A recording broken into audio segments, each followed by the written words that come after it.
लाई सुन्नेछौँ आज। अनि हामीले सधैँ सुन्दै आएको एउटा भनाइ छ जो तपाईहरूले पनि सुन्दै आउनु भएको होला, बोल्नुभन्दा अगाडि सुन्नु भनेर भन्छ है। अनि त्यो किन भनिन्छ भन्दा धेरैचोटि पुरा कथा अथवा पुरा कहानी अथवा पुरा कुरा नबुझ्दा हामी धेरै गलत फहमीमा पर्न सक्छौँ। अनि धेरैचोटि हामीले पुरा कथा अथवा पुरा कहानी बुझ्यौँ भने कतिवटा कुरामा हाम्रो दृष्टिकोण परिवर्तन पनि हुन सक्छ। एउटा कथाले यस्तो भन्छ है, एकजना मान्छे उसको काम सिद्ध्याएर एक दिन घर फर्किँदै थिएछ ट्रेनमा चढेर। अनि ऊ बसेको सिटदेखि अलिक अगाडिपट्टि एकजना सानो 2 वर्षको नानी र उसको बाउलाई उसले हेरिरहेको हुन्छ। अनि त्यो नानी चाहिँ घरि बाउको काखमा बस्ने, घरि काखबाट झरेर भाग्नु खोज्ने, घरि बाउ माथि चढेर उसको केसलाई जगाटिदिने, घरि बाउको दाढी तानिदिने। त्यो नानी चाहिँ त्यसरी बदमासी गरिरहेको उसले देख्छ। अनि मनमा त्यो मान्छेले सोच्छ, कस्तो अनुशासन नभएको नानी रहेछ, सायद बाउले अलिक नानीलाई ठिक ढङ्गले अनुशासन गर्नु जान्दैन रहेछ भनेर उसले मनमा सोच्छ। अनि उसको स्टेसन आइपुगिसकेको बादमा जब ऊ स्टेसनबाट झर्नु लाग्छ, त्यो बाउको छेउमा गएर उसले भन्छ, तपाईलाई छोरालाई सम्हाल्नु अति साह्रो पर्दो रहेछ है भनेर उसले बाउलाई भन्छ।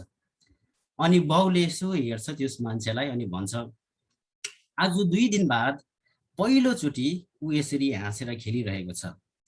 2 दिन अगाडि हामीले उसको आमालाई गुमाएको थियौँ। धेरैचोटि पुरा कथा बुझ्दाखेरि हाम्रो दृष्टिकोण परिवर्तन हुन सक्छ। अनि तपाईँ अनि मैले पाएको मुक्ति र उद्धार पनि त्यस्तै हो। हामीले हाम्रो उद्धार अनि मुक्तिको सन्दर्भ अनि पुरा कथालाई बुझ्यौँ भने हामी धेरैचोटि गलत फहमीमा रहन पनि सक्छौँ। धेरैचोटि विश्वासी हामीले उद्धार पाउनु अनि मुक्ति पाउनु भनेको चाहिँ स्वर्ग जानु, टिकट पाउनु जस्तै हामीले सोचिरहेका हुन्छौँ। हामी बचाएको छौँ भन्ने कुराको निश्चयता हामीमा छ। आज नै हामी मर्यो भने परमेश्वरको उपस्थितिमा हामी अहिले नै हुन्छौँ भन्ने कुराको पनि निश्चयता हामीमा छ। यीशु ख्रीष्टमा अवर्णनीय आशिषहरू हामीले पाएको छौँ भन्ने कुराको पनि निश्चयता हामीमा छ। अनि हामीले उद्धार अनि मुक्ति अनुभव गरिसकेको बादमा धेरैचोटि हामी यो सोच्छौँ, अब हाम्रो सबैभन्दा प्रथम जिम्मेवारी चाहिँ हामीसितै अझै धेरै मान्छेलाई स्वर्ग लानु हो भनेर हामी सोच्छौँ।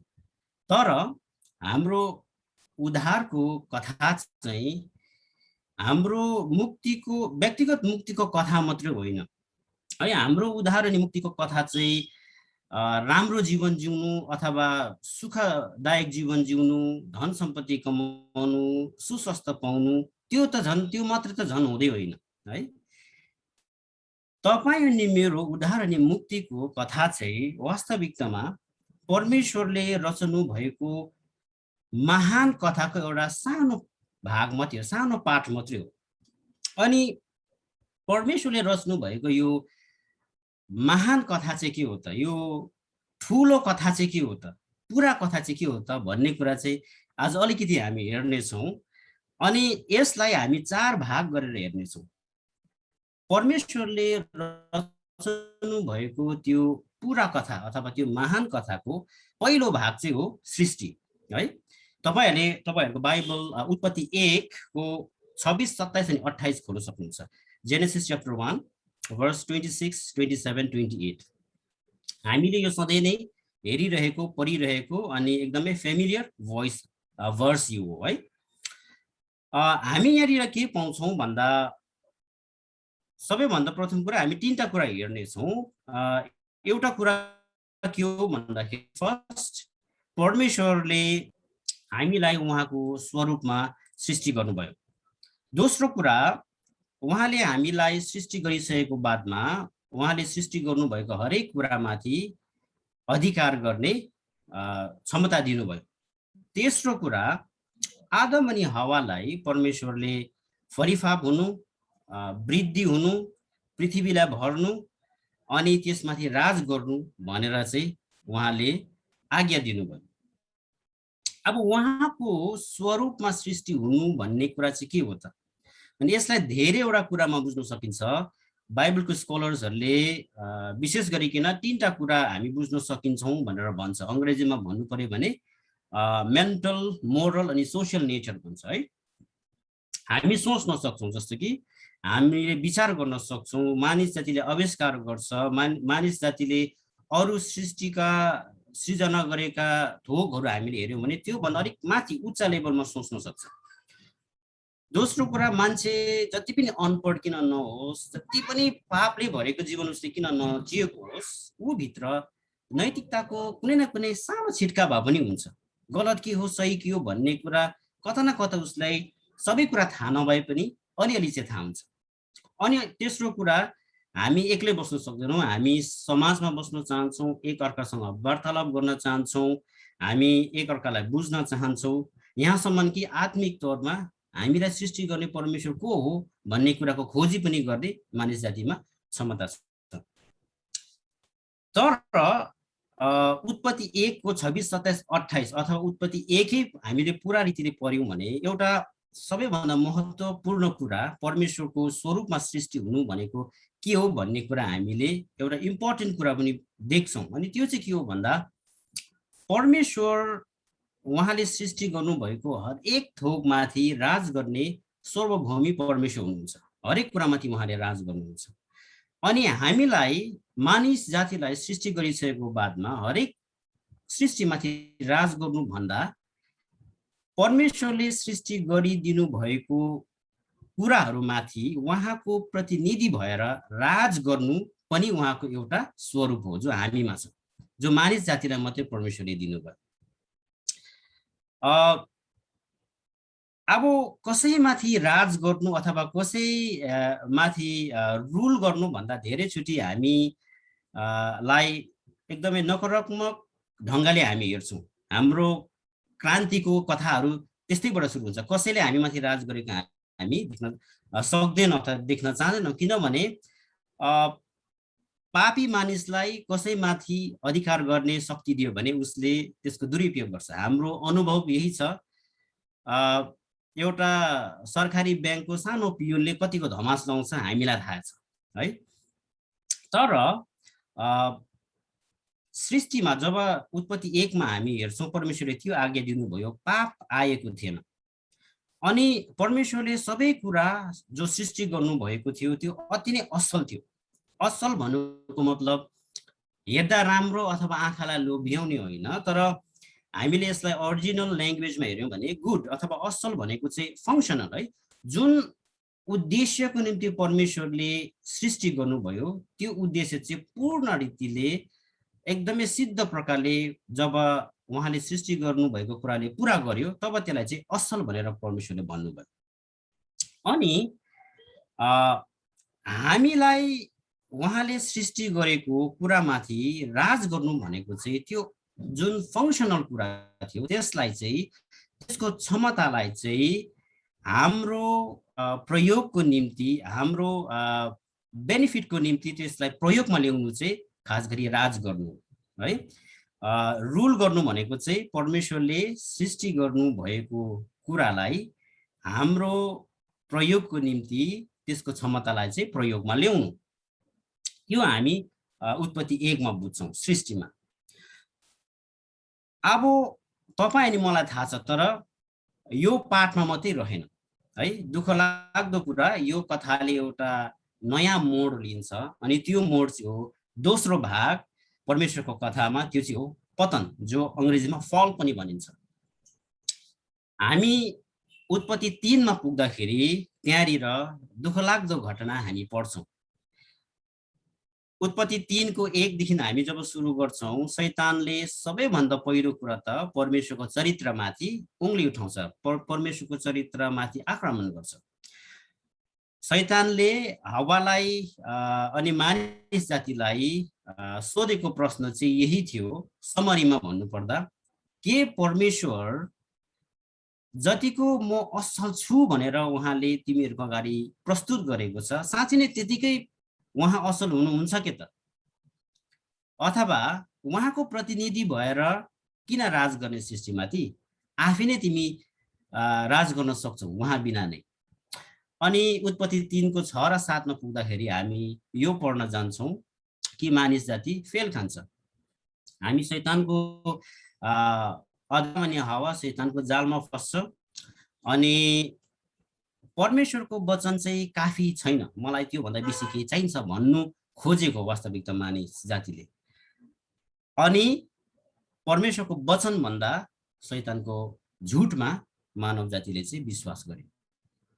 अनि जब वर्स 8 मा 3 को 8 मा हामी पुग्छौँ, परमेश्वर जब सिनमा त्यहाँनिर देखा पर्नुहुन्छ, एउटा दण्डमाथि अर्को दण्ड परमेश्वरले थपिदिनुहुन्छ ती सबै षड्यन्त्रकारीहरूमाथि। पहिलो उहाँले सर्पलाई दण्ड दिनुहुन्छ, त्यसको बादमा स्त्री जातिलाई, त्यसको बादमा पुरुषलाई, यहाँसम्म कि सृष्टिलाई नै परमेश्वरले दण्ड दिनुहुन्छ। अनि जब हामी वर्स 3 को 23 र 24 मा पुग्छौँ, हामी दुःखलाग्दो अनि एकदमै दुःखलाग्दो कुरा हामीले के पढ्छौँ भन्दाखेरि मानिस जातिलाई जुन स्थान परमेश्वरले दिनुभएको थियो उहाँको सृष्टिमाथि राज गर्ने, त्यो मतदान, त्यो मत चाहिँ मानिस जातिले गुमाउँछ, त्यो म्यान्डेट हामीले गुमाएको छौँ। अनि हामीलाई चाहिँ हाम्रो पुर्खालाई आदम अनि हवालाई इदनको बगैँचाबाट परमेश्वरले बाहिर खेद्नुहुन्छ। हाम्रो पतन चाहिँ वास्तविकतामा जुन स्थान परमेश्वरको उपस्थितिमा हाम्रो थियो सृष्टिमाथि राज गर्नको लागि, त्यो स्थानबाट चाहिँ हामी झरेर शैतानको अनि पापको दासत्वमा पर्नु चाहिँ हाम्रो पतन चाहिँ त्यो कथा चाहिँ परमेश्वरले रच्नु भएको कथामा हामी त्यो बुझ्छौँ। त्यसै कारणले अब अहिले पनि सङ्घर्ष छ, स्त्री अनि पुरुष बिचमा सङ्घर्ष छ, शैतान अनि मानव जाति बिचमा सङ्घर्ष छ, मानव जाति अनि सृष्टि बिचमा पनि सङ्घर्ष छ। सृष्टि भन्दाखेरि हामीले देख्ने कुराहरू अथवा अदृश्य कुराहरू पनि, जो म्यारेज हैन, विवाहमा अथवा सरकार जो बनाएको कुरामा अथवा हाम्रो समाजमा, ती सङ्घर्षहरू हामीले देख्ने गर्छौँ। अब कथाको तेस्रो भागमा हामी जान्छौँ, त्यो पुरा कथाको, अनि त्यो चाहिँ हो उद्धार। जब मानिस जातिले परमेश्वरलाई इन्कार गरेर शैतानको दासत्वमा पर्यो, परमेश्वर चाहिँ एकदमै डिप्रेस भएर बस्नु भएन, परमेश्वर सदा सर्वदा क्रोधित भएर बस्नु भएन। यहाँ कि हामीले उत्पत्ति 3 मा नै पढ्छौँ, इदनको बगैँचामै परमेश्वरले आदम अनि हवाको नाङ्गोपनलाई ढाकिदिनुको निम्ति त्यति नै बेला एउटा बलि चढाउनु भयो अनि त्यो मरिएको जन्तुको छाला चाहिँ लिएर उनीहरूको नाङ्गोपनलाई ढाकिदिनु भयो। परमेश्वरले त्यो इनिसिएटिभ लिनुभयो, फर्स्ट स्टेप लिनुभयो उद्धारको निम्ति। एउटा प्रतीक थियो, आउँदो भविष्यमा उद्धार चाहिँ कसरी हुन्छ भन्ने कुराको एउटा प्रतीक थियो। अनि उत्पत्ति 3 देखिको लिएर यीशु ख्रीष्टको मृत्युसम्म जुन त्यो लामो कथा छ, त्यो कथा चाहिँ परमेश्वरले मानिस जातिको उद्धारको निम्ति लिनु भएको एउटा इनिसिएटिभदेखि लिएर अर्को इनिसिएटिभ हामी देख्छौँ। धेरैचोटि हामी विश्वासीहरूले यो सोच्ने गर्छौँ कि पुरानो नियमको कथाहरू एकदमै लामो र अल्छी लाग्दो छ, मेरो जीवनसित केही पनि त्यसको लेनादेना छैन भनेर हामी सोच्ने गर्छौँ, तर त्यो गलत हो। अनि परमेश्वरले लिनुभएको त्यो हरेक इनिसिएटिभमा हामी यो नै देख्छौँ, एउटै मेसेज उहाँले हामीलाई दिनु चाहना गर्नुभएको हामी बुझ्छौँ। त्यो चाहिँ के हो भन्दाखेरि मानिस जातिको उद्धार र मुक्ति चाहिँ मानिस जातिकै हातमा यदि सुम्पिदियो भने असफल हुन्छ, हामीमा त्यो क्षमता छैन भन्ने कुरा चाहिँ परमेश्वरले जताउनु चाहना गर्नुभएको हामी देख्छौँ, ताकि त्यो सत्यता चाहिँ सबैको चेतनाभित्र पसोस् भनेर। अब परमेश्वरले सुरु गर्नुहुन्छ एउटा परिवारबाट। हामीलाई थाहा छ नोआ अनि उसको परिवार, उनीहरूलाई प्रभुले चुन्नुभयो, चारैतिर दुष्ट फैलिएको बेला संसारलाई नै नाश गर्नुभयो, अनि त्यो एउटा परिवारबाट उहाँले उहाँको उद्धारको काम सुरु गर्नु चाहना गर्नुभयो। तर तपाईँ अनि मैले वचन अध्ययन गरेर पढेको अनुसार हामीलाई थाहा छ नोआ अनि उसको परिवार फेल खायो। धेरै समय लागेन, फेरि दुष्ट चाहिँ संसारमा फैलेर जानको निम्ति। त्यस पछाडि परमेश्वरले एकजना व्यक्तिलाई चुन्नुभयो। उरमा आफ्नै देवी देवताहरू पुजिरहेर हिँडिरहेको अब्राहमलाई परमेश्वरले प्रतिज्ञा गरेर बोलाउनु भयो अनि अब्राहमले विश्वास गरेको कारणले धर्मी ठहराएर परमेश्वरले उसलाई प्रतिज्ञा गर्नुभयो कि उद्वारा चाहिँ उद्धारको बाटो खोलिनेछ। तर हामीले फेरि अध्ययन गरे अनुसार हामीलाई थाहा छ अब्राहम पनि चुक्यो, ऊ पनि फेल भयो। परमेश्वरले दिनु चाहना गर्नुभएको आइजक थियो, तर इस्माइल खडा गरी पठायो अब्राहमले। अनि यो दुई घराना बीचको सङ्घर्ष अझैसम्म हामीले देख्न सक्छौँ। हामीले भर्खरै मात्रै पढिरहेको छ अफगानिस्तानमा जुन कुराहरू भइरहेको छ। अनि त्यो एकजना व्यक्ति पनि फेल खायो।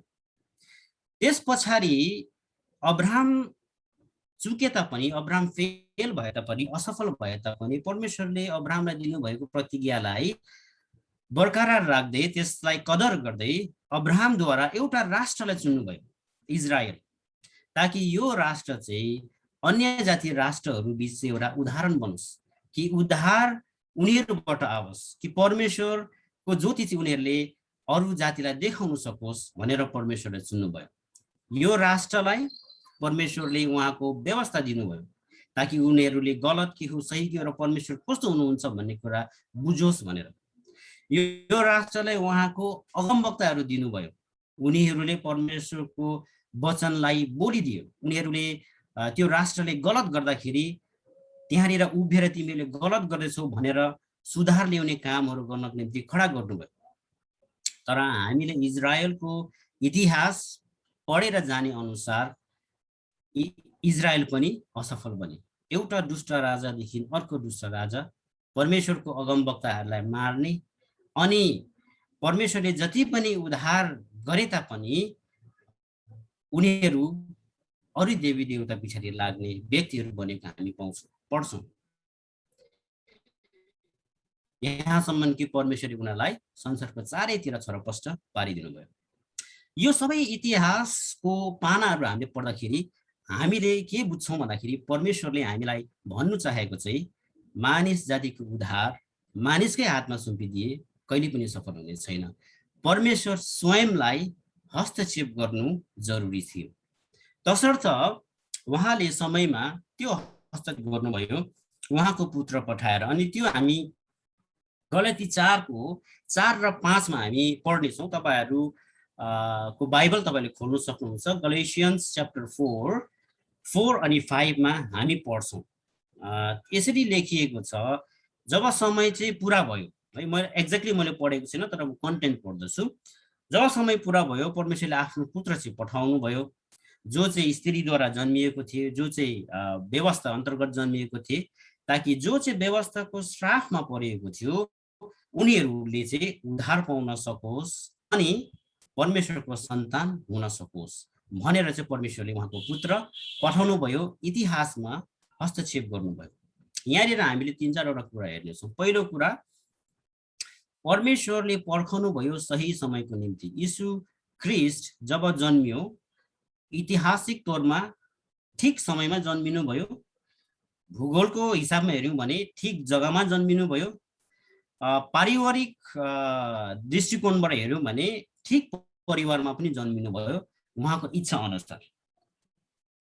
दोस्रो कुरा, स्त्रीद्वारा जन्मियो, जो व्यवस्था अन्तर्गत जन्मियो। हामीले यो कुरा पढ्दाखेरि सिधै फेरि उत्पत्तिमा जब परमेश्वरले दण्ड दिनुभएको थियो त्यो कुरा याद आउँछ कि सर्प अनि स्त्रीलाई दण्ड दिँदाखेरि परमेश्वरले भन्नुभएको थियो यसले चाहिँ यो स्त्रीबाट जन्मिएको सन्तानले तेरो टाउको कुचल्नेछ अनि तैँले यसको खुट्टा धस्नेछस्।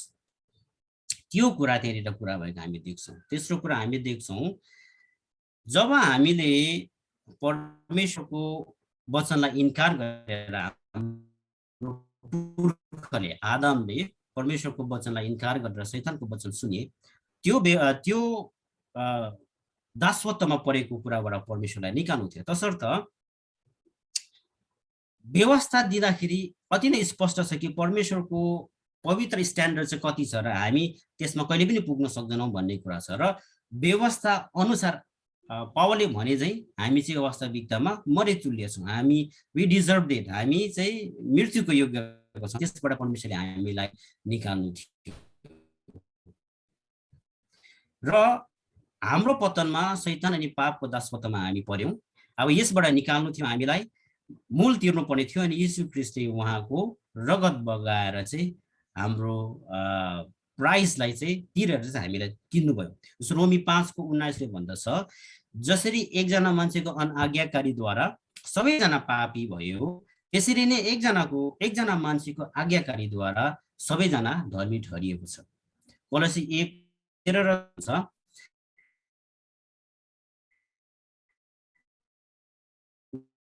उहाँले हाम्रो पुत्रको राज्यमा चाहिँ हामीलाई सार्नु भएको छ, अनि उहाँमा हाम्रो उद्धार अनि पापको क्षमा छ। अर्थात् यीशु ख्रीष्ट आउनु भएपछि उहाँले हाम्रो निम्ति, हाम्रो पापको निम्ति बलि दिएर हामीलाई चाहिँ धर्मी ठहराउनु भएको छ, हामीलाई हाम्रो अधर्म र पापबाट क्षमा गर्नु भएको छ, अनि हामीलाई चाहिँ उहाँले शैतानको दासत्वबाट निकाल्नु भएको छ, शैतानको राज्यबाट उखालेर चाहिँ ट्रान्सप्लान्ट गरेको जस्तै उहाँको पुत्रको परमेश्वरको राज्यमा चाहिँ हामीलाई सार्नु भएको छ। यो चाहिँ उद्धारको पार्ट भयो, थर्ड पार्ट। अब हामी फोर्थ पार्टमा जान्छौँ, परमेश्वरले रच्नु भएको त्यो महान कथा, त्यो चाहिँ हो पुनर्स्थापना, रेस्टोरेसन भन्छ अङ्ग्रेजीमा। धेरैचोटि हामी रिडेम्सनमा मात्रै, हामी उद्धारसम्म मात्रै विश्वासीहरूले हामीले सोचिरहेको हुन्छौँ, तर उद्धारदेखि उता चाहिँ पुनर्स्थापना पनि भएको छ भन्ने कुरा, परमेश्वरको त्यो कथाको त्यो भाग चाहिँ हामीले बिर्सिरहेको हुन्छौँ। हामीले पुरानो नियममा हेऱ्यौँ भने उद्धार र पुनर्स्थापना जहिले पनि जोडिएको छ।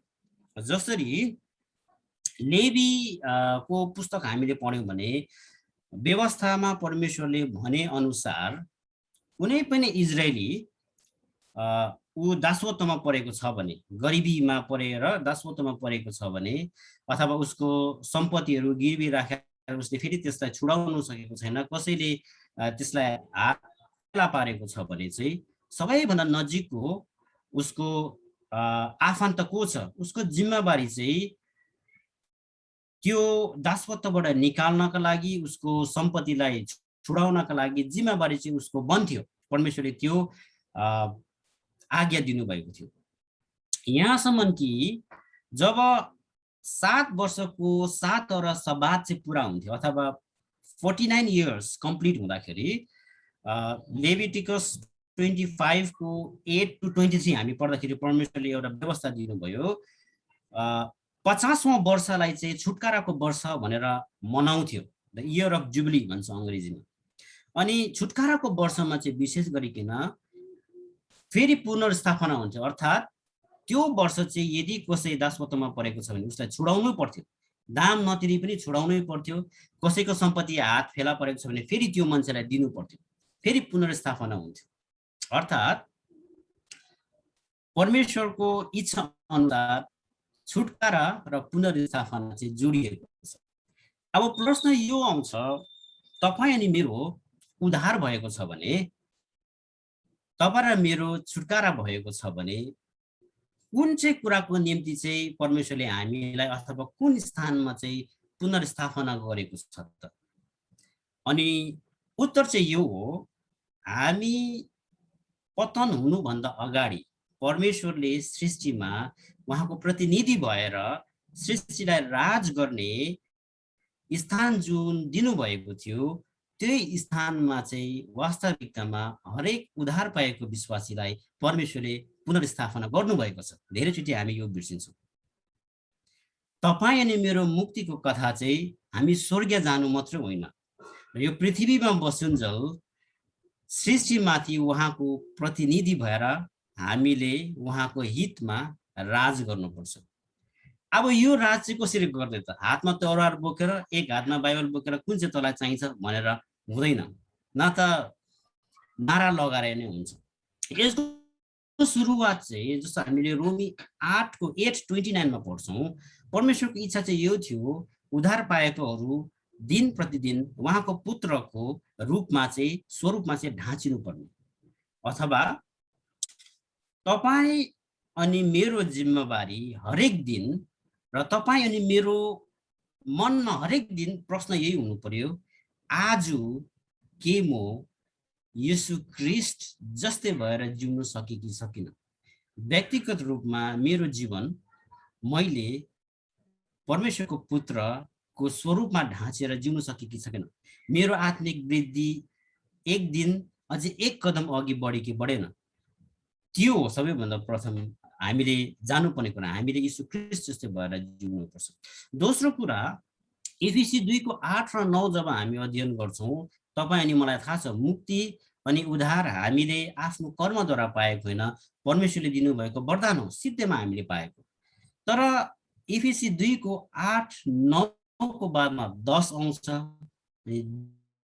10 चाहिँ धेरैचोटि हामीले पढेको हुँदैन। 10 पदले यो भन्छ, परमेश्वरले हामीलाई असल कामको निम्ति चुन्नुभएको। असल काम भन्नुको मतलब दान पुण्य गर्नु होइन। असल काम भनेको चाहिँ उहाँको प्रतिनिधि भएर जसरी हामी यो संसारमा जिउनुपर्छ, राज गर्नुपर्छ, त्यो काम गर्नु भनेको। अर्थात् सृष्टिमा जुन उद्देश्यको निम्ति हरेक कुरा परमेश्वरले सृष्टि गर्नुभएको छ, त्यसको क्षमतालाई शैतानको हातमा जुन परेको छ, त्यहाँ चाहिँ हामीले परमेश्वरको इच्छा चाहिँ अलग छ। परमेश्वरको इच्छा अनुसार यो चाहिँ यस्तो प्रकारले चल्नुपर्ने हो भनेर चाहिँ त्यो इनिसिएटिभ लिएर त्यो काम गरेर चाहिँ हामीले असल काम गर्नु भनेको। अर्थात् जब हामी हाम्रो वरिपरि हेर्छौँ, हामीले पतन भएको संसार देख्छौँ, पतन भएको मानव जाति देख्छौँ जो नष्टतर्फ दगुडिरहेको छ। एउटा उद्धार पाएको व्यक्ति जो परमेश्वरको पुत्रको स्वरूपमा हरेक दिन ढाँसिँदैछ, जसलाई परमेश्वरले उहाँको प्रतिनिधि भएर राज गर्ने अधिकार दिनुभएको छ, त्यो व्यक्तिले जहाँनिर परमेश्वरले उसलाई राखेको छ, उसको नयाँ जीवन, परिवर्तन भएको जीवन, नयाँ शक्तिको साथमा बाइबल अन्तर्गत उसले बुझेको सत्यता अनुसार जिएर चाहिँ परमेश्वरको असल काम चाहिँ त्यहाँनिर गर्नु पर्यो। परमेश्वरको राज्य ल्याउनु भनेको चाहिँ त्यही हो। हामी जहाँनिर छौँ, जुनै पनि हामी स्थितिमा अथवा स्थानमा किन नहो, यदि तपाईँ सरकारी नोकरी गर्नुहुन्छ, यदि तपाईँ चर्चको पास्टर हुनुहुन्छ, यदि तपाईँ मिनिस्ट्रीमा सेवाकाई गर्नुहुन्छ, यदि तपाईँ स्टुडेन्ट हुनुहुन्छ, तपाईँ ड्राइभर हुनुहुन्छ, तपाईँ जे पनि गर्नुहुन्छ, त्यो जग्गामा एउटा उद्धार पाएको व्यक्ति परमेश्वरको प्रतिनिधि भएर त्यहाँनिर राज जसरी उसले गर्नुपर्छ, वचन अनुसार जानेको सत्यता जिएर उसले चाहिँ त्यहाँनिर त्यो गर्नुपर्छ। एउटा उदाहरण दिनु पर्दाखेरि मानिलिनुहोस् तपाईँ एउटा सरकारी जागिर गर्नुहुन्छ, नोकरी गर्नुहुन्छ, परमेश्वरको प्रतिनिधि भएर कसरी त्यहाँनिर जिउने? तपाईँ जसरी काम गर्नुहुन्छ इमान्दारितामा गर्नुहुन्छ कि हुँदैन? कि अरू जस्तै तपाईँ उद्धार पाएको र उद्धार नपाएको व्यक्तिमा केही भिन्नता छैन? तपाईँले आफू मुनि काम गर्ने व्यक्तिहरूसित कसरी बर्ताव गर्नुहुन्छ? उनीहरूले के फरक देख्न सकेको छ? अन्धकारमा बस्नेहरूले परमेश्वरको असल योजना चाहिँ कस्तो छ, एउटा सरकारी अफिसरले कसरी काम गर्नुपर्छ भन्ने कुरा चाहिँ उद्धार पाएको व्यक्तिको जीवनमा देख्नुपर्छ। त्यो कुराको निम्ति हामीलाई परमेश्वरले वास्तविकतामा पुनर्स्थापना गर्नुभएको छ। मार्टिन लुथरले यसरी भनेको थियो, एउटा मोचीले ऊ विश्वासी हो, ऊ उद्धार पाएको व्यक्ति हो भन्ने कुराको प्रमाण फाटेको जुत्तामा क्रुसको बुट्टा सिलाएर होइन, तर जुत्ता चाहिँ उसले गवाइदिन्छ भनेर भनेको थियो। त्यो कुराको निम्ति परमेश्वरले उद्धार दिनुभएको, पुनर्स्थापना गर्नुभएको। परमेश्वरको प्रतिनिधि भएर सृष्टिलाई राज गर्ने अधिकार हामीलाई दिनुभएको छ। हामीले जे पनि नोकरी किन नगरौँ, हामीले जे पनि काम किन नगरौँ, जुनै पनि जीवनको परिस्थितिमा हामी किन नहौँ, अन्धकारमा रहेकाहरूले हाम्रो जीवनमा हेर्दाखेरि मानिसहरूले परमेश्वर रहेछ भन्ने कुराको भिन्नता चाख्नु पाउनुपर्छ। परमेश्वरको राज्य ल्याउनु भनेको चाहिँ त्यो हो। र कन्क्लुड गर्नु पर्दाखेरि हामीले जान्नुपर्ने कुरा चाहिँ के हो भन्दाखेरि हाम्रो मन चाहिँ न्यारो माइन्डेड हुनु हुँदैन, साँघुरो विचार हुनु हुँदैन। तपाईँ अनि मैले पाएको उद्धार चाहिँ परमेश्वरले रचनु भएको ठुलो कथाको एउटा सानो भाग मात्रै हो। उहाँले हामीलाई उहाँको प्रतिनिधि भएर संसारलाई राज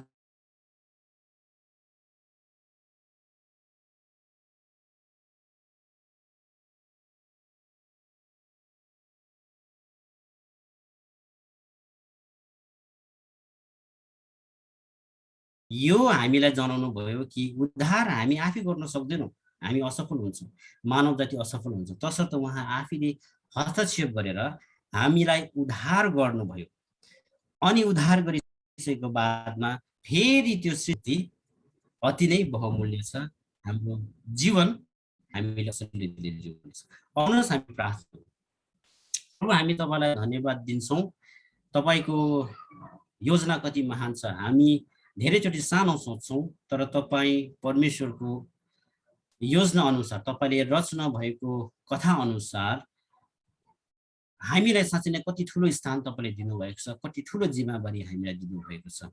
हामीले यो कुरा कहिले पनि नबिर्सौँ कि हामी उद्धार पाएकोहरूको जीवन साँच्चै नै परिवर्तन हुनुपर्नेछ। हाम्रो जीवनमा जब अन्धकारमा रहेकोहरूले देख्छ प्रभु तपाईँको राज्य, तपाईँको महिमा, तपाईँको हुनुहुन्छ भन्ने कुरा उनीहरूले देख्न सकेको होस् भनेर हामी प्रार्थना गर्छौँ। त्यो क्षमता, त्यो सामर्थ्य, त्यो कमिटमेन्ट तपाईँले हामी सबैलाई दिनुहोस् भनेर हामी प्रार्थना गर्छौँ येशू प्रभुको नाममा। आमेन। हुन्छ, धन्यवाद। फेरि पनि म समय सञ्चालकलाई दिन चाहन्छु।